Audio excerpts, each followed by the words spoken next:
Okay, let's proceed to practice problem number 14.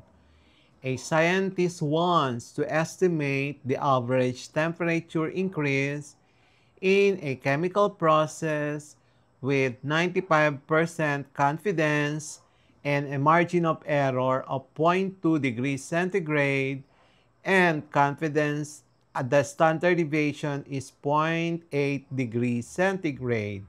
Find the sample size.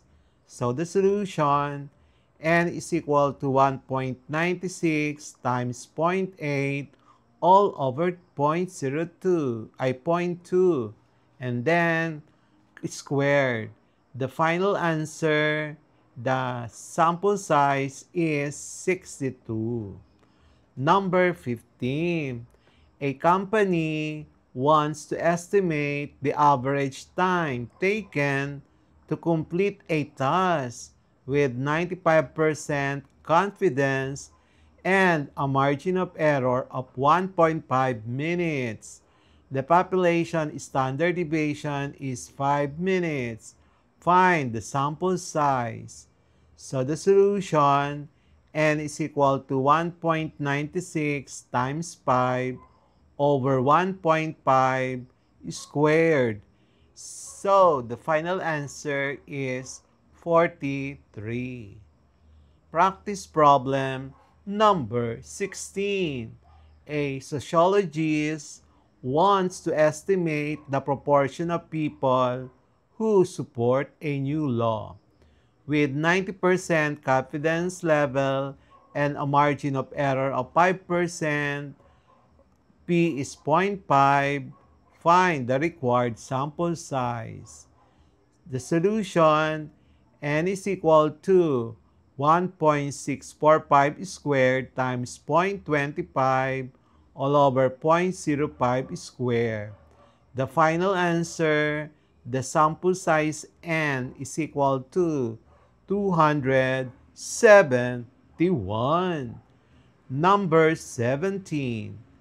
A quality inspector wants to estimate the average diameter of a machine part with 95% confidence and a margin of error of 0.1 millimeter. The population standard deviation is 0.25. Find the sample size. Solution, n is equal to 1.96 times 0.25 over 0.1 squared. The final answer, n is equal to 25. Number 18. A university wants to estimate the proportion of students who own laptops with 99% confidence and a margin of error of 4%. Assume P is 0.5. Find the sample size. The solution, n is equal to 2.576 squared times 0.25 all over 0.04 squared. The final answer, 1,037. Number 19. A marketing team wants to estimate the average age of customers buying a new product with 95% confidence and a margin of error of 2 years. The population standard deviation is 6 years. Find the sample size. Solution, n is equals to 1.96 times 6 all over 2, and then final answer, 35. Practice problem number 20.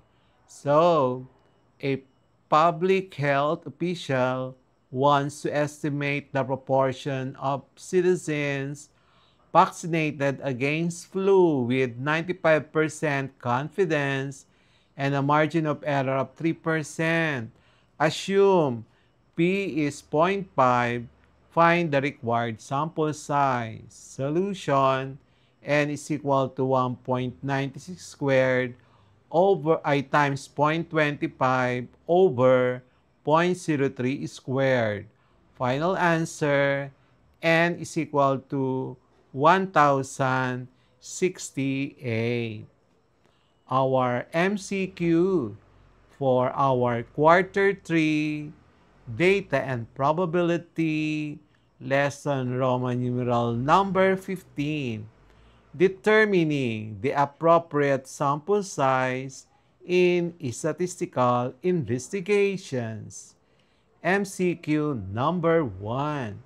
Which formula is used to determine the required sample size when estimating a population mean with known standard deviation? Letter A, n is equal to z squared times p times 1 minus p over e squared. Letter B, n is equals to z times sigma over e squared. Letter C, n is equal to capital letter N over 1 plus capital letter N e squared. And then letter D, n is equal to t squared sigma squared e squared. MCQ number 2.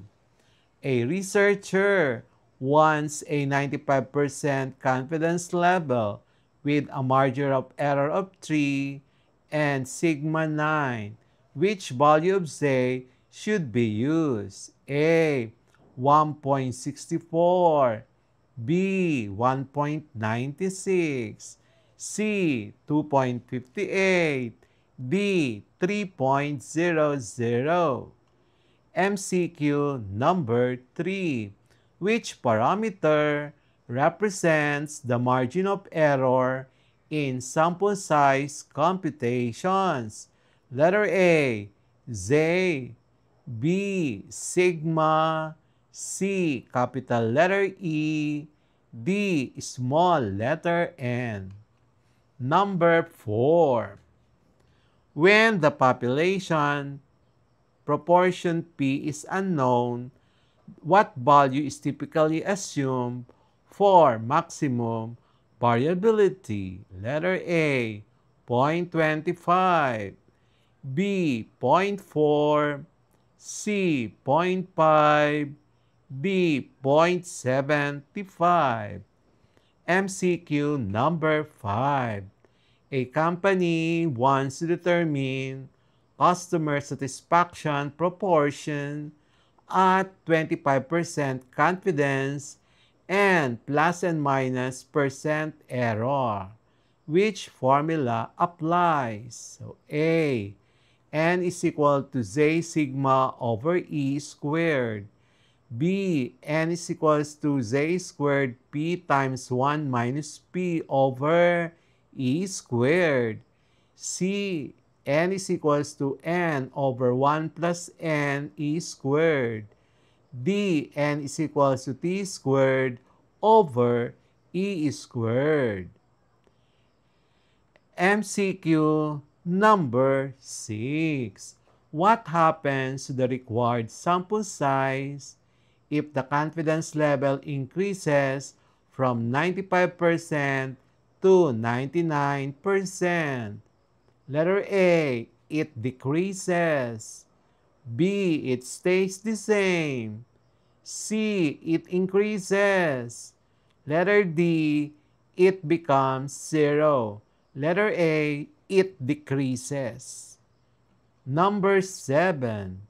In a sample size formula, the symbol sigma stands for A, standard deviation, B, sample size, C, proportion of population, D, margin of error.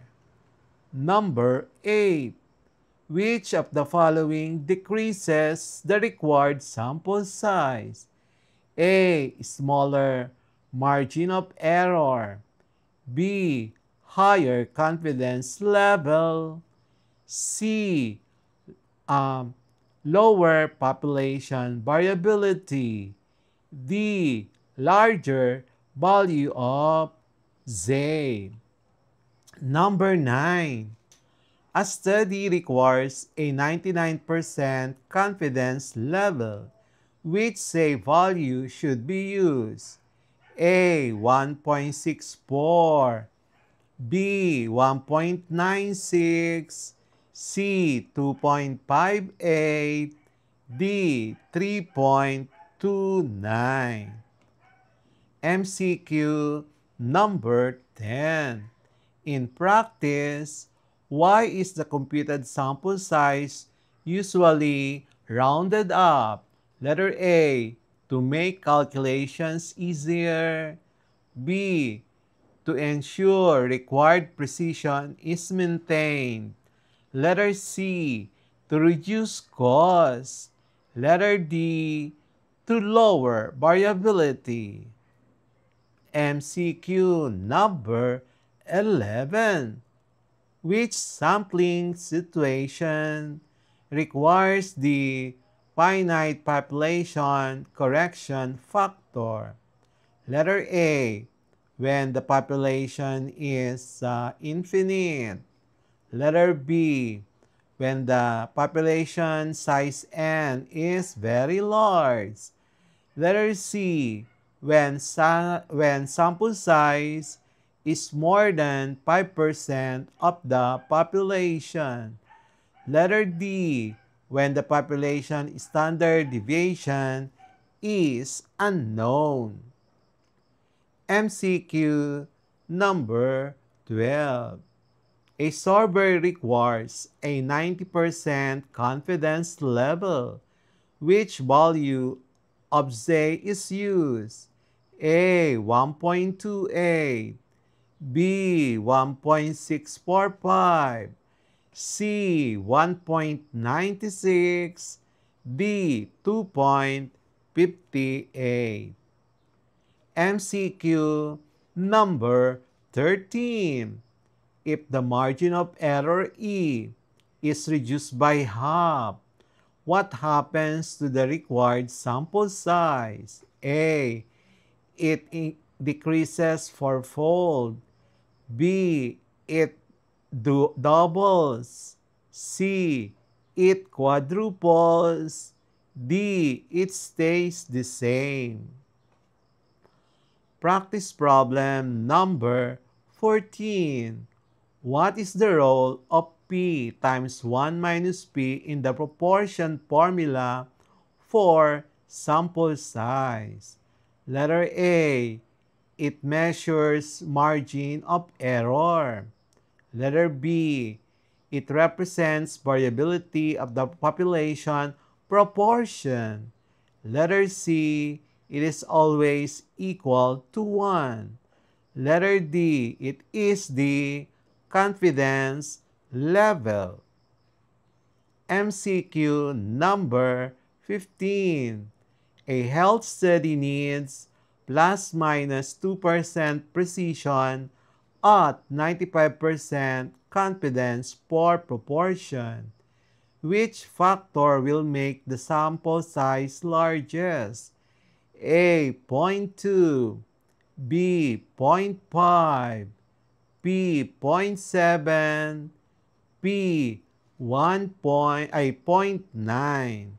We will have let's have the MCQ number 16. If a researcher wants a higher precision, a smaller margin of error, the sample size must A. Increase, B. Decrease, C. Stay constant, D. Be divided into strata. We will have the next part of our lesson, Quarter 3, Data and Probability, Lesson Roman numeral number 15.